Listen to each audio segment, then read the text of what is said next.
우리는 금융시장에서 항상 미국 기준금리의 결정에 촉각을 세우고 있는데요.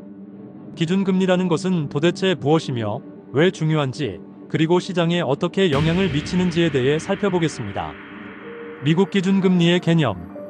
미국의 기준금리 페더럴 펀즈 레이트는 연방준비제도 페드가 시중 은행 간 초단기 자금 거래에 적용되는 목표 금리입니다. 은행 간 초단기 자금 거래란 미국의 상업은행들이 하룻밤 오버나이트 동안 서로 돈을 빌리고 빌려주는 거래를 뜻합니다. 이 거래는 연방준비제도에 예치된 지준지급준비금을 기준으로 이루어집니다. 은행들은 고객 예금 인출이나 지급 결제에 대비해 일정 비율의 예금을 연준 계좌에 의무적으로 보유해야 하는데, 어느 은행은 초과 지준이 있고 어느 은행은 부족할 수 있습니다. 부족한 은행은 초과 지준을 가진 은행에서 매우 짧은 기간 빌립니다. 이때 적용되는 금리가 연방기금금리입니다. 부연 설명하면 A은행이 지급준비금이 1,000억 달러가 부족하면 다른 은행에 필요한 자금을 기준금리에 차입을 하게 되는 거죠. 그럼에도 불구하고 시장금리라는 것은 계속 변동되기 때문에 FED가 정해놓은 기준금리에 고정될 수는 없겠죠.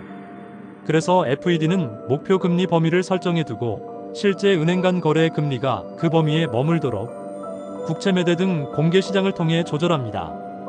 이때 등장하는 개념이 바로 실효금리라는 것이죠. 기준금리가 왜 중요할까요? 이 금리는 미국 금융시장 전체의 기초금리 역할을 합니다. 제조업 관점으로 보면 기준금리는 금융사의 원가에 해당하는 거죠. 페드는 목표금리 범위를 설정해 실제 은행 간 거래 금리가 그 범위에 머물도록 국채 매매 등 공개시장 통해 조절합니다. 연방기금금리가 변하면 은행 대출 예금 금리, 모기지, 회사채 등 모든 금융상품의 금리가 연쇄적으로 움직입니다. 즉, 은행 간 초단기 자금 거래 금리는 단순히 은행들끼리 하루짜리 돈을 빌리는 금리 같아 보여도 실제로는 미국 경제 전반의 금리 체계와 자금 흐름을 결정하는 출발점입니다. 금융시장에는 어떻게 영향을 미칠까요?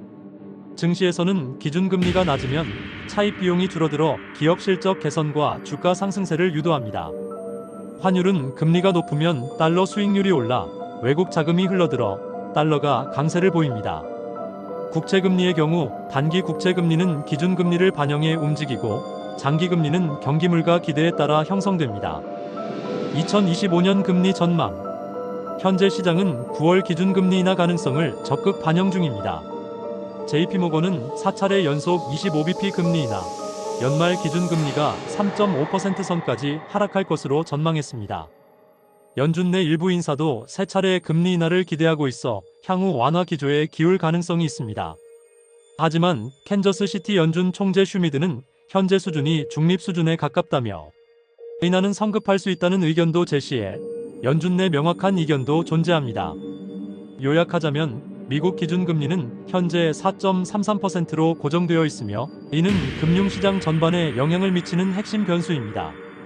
향후 금리 인하 기대감이 형성되어 있는 반면 일부 연준 인사들은 정책 기조 유지 쪽을 지지하고 있어 향후 금리 결정은 실물 경제와 인플레이션 흐름에 따라 유동적으로 전개되겠죠. 기준금리에 대해서 잘 이해되셨나요? 다른 궁금한 내용이 있으시면 댓글로 남겨주세요. 영상이 마음에 드셨다면 좋아요와 구독 부탁드립니다.